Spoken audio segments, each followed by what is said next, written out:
is the Warsaw Rising Museum in Poland. It tells the story of one of Poland's most tragic yet heroic chapters in its history, the Warsaw Uprising.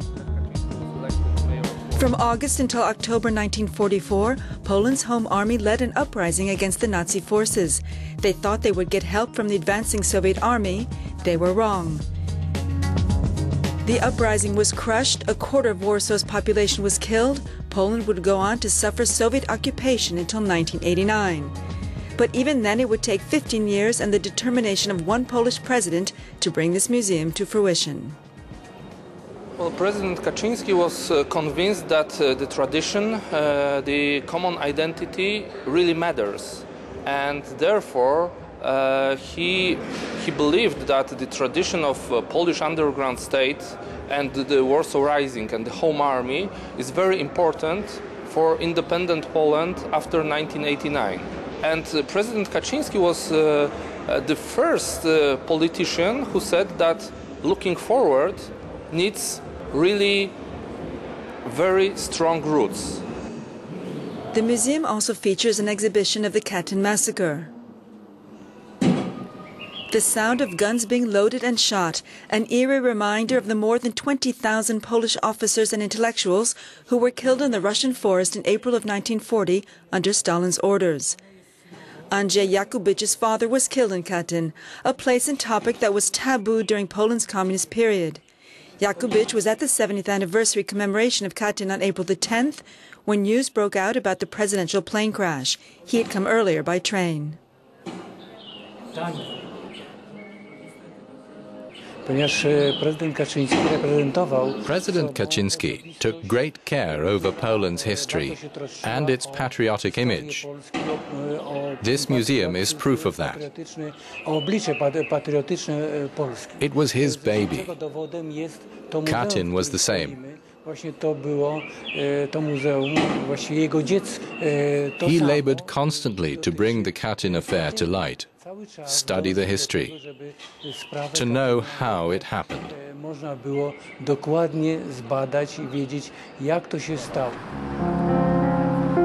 Poland's tragic history of the 20th century. It was a cornerstone of Lech Kaczynski's national and foreign policy, and one which is also being used by his brother Jaroslaw for the upcoming June 20th presidential election. The twin brothers used history to remind not only their neighbors Germany and Russia that Poland now had its place at the heart of Europe, but they also carried out a political witch hunt for those opposed to their conservative and nationalist policies. Not very popular at the time of his brother's death, today Jaroslaw is getting a surge in sympathy votes, making this election race tighter than expected. If Jaroslaw Kaczynski wins this election, it will be the result of this tragedy, of course, because if Smolensk didn't happen, Jaroslaw Kaczynski doesn't have any chance to win this election. He was a rather unpopular politician. His brother was more popular, and he had some chances to win this election again, to become a Polish president again. But Jaroslaw Kaczynski, his popularity, his position today is just a direct effect of this tragedy on Smolensk. The tragedy of Smolensk left a nation mourning its president, his wife, and part of Poland's governing elite. And seeing his identical twin brother take up the political mantle has had an emotional impact on this country of 38 million. Here Jaroslaw is guest at a political debate, no interviews for the press, just a vow by Jaroslaw to complete his brother's mission. I want to carry it on. Whether I will succeed or not, I don't know. It's out of my hands. But I think it's my duty towards my country. For me, it's also a duty to those who disappeared. And yes, of course, I am thinking about my brother. Defending his brother, defending his country. While the opposition has warned of growing nationalism, for his supporters, it's just pure patriotism. He's going to defend our country's interests against the hegemony of the other European countries. He'll follow a hard line for our interests in EU affairs. He won't give up, even if he's humiliated by his political adversaries. He's genuine. He speaks his own mind. To jest człowiek, który jest sobą.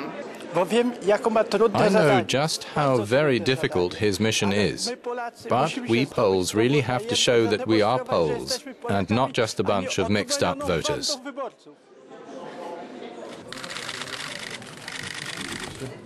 There's little doubt that emotions are running high in this election campaign, and they've become a delicate balancing act for Bronislaw Komorowski, the main presidential candidate besides Kaczynski. Here, Komorowski is visiting a group of adolescents near Warsaw who had to evacuate their homes because of last month's deadly floods. Komorowski has been the acting president since the fatal plane crash. He's from the pro-European center-right Civic Platform Party. Before the Smolensk tragedy, he was widely expected to beat the late President Lech Kaczynski. But today he admits that emotional wounds from Poland's most recent tragedy are still raw. This campaign is completely out of the ordinary. It is marked by at least two dramas: the catastrophe in Smolensk and its consequences, but also the floods. All this puts limits on the campaign as far as electoral technique and going out after the voters. It also makes it less aggressive, because against this background of human drama, it's hard to go at it with a hammer, just bashing each other over the head with a political club. Although there are 10 candidates running, this presidential race has come down to 2 men. And while Komorowski is still leading in opinion polls, Kaczynski is catching up to the point that it's widely expected there will be a second round of voting on the 4th of July. On the streets of Warsaw, opinions, like the country, are divided. I have no choice other than Jaroslaw. There's no one better at the moment. He's the best candidate we have.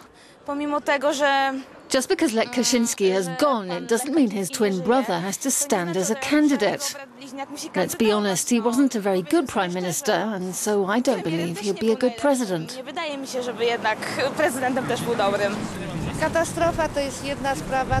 The catastrophe was very sad, but it has nothing to do with the choosing of the president for the next 5 years.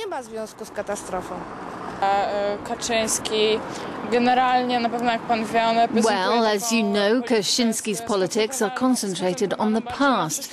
But I think it's very important that the president thinks about the future of the country and not dwell on what's happened and go picking at the scars.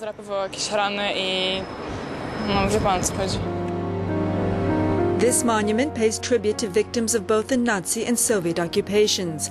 It's a reminder of Poland's history, but also a reminder that in this presidential race, the past will inevitably play a role in determining Poland's future.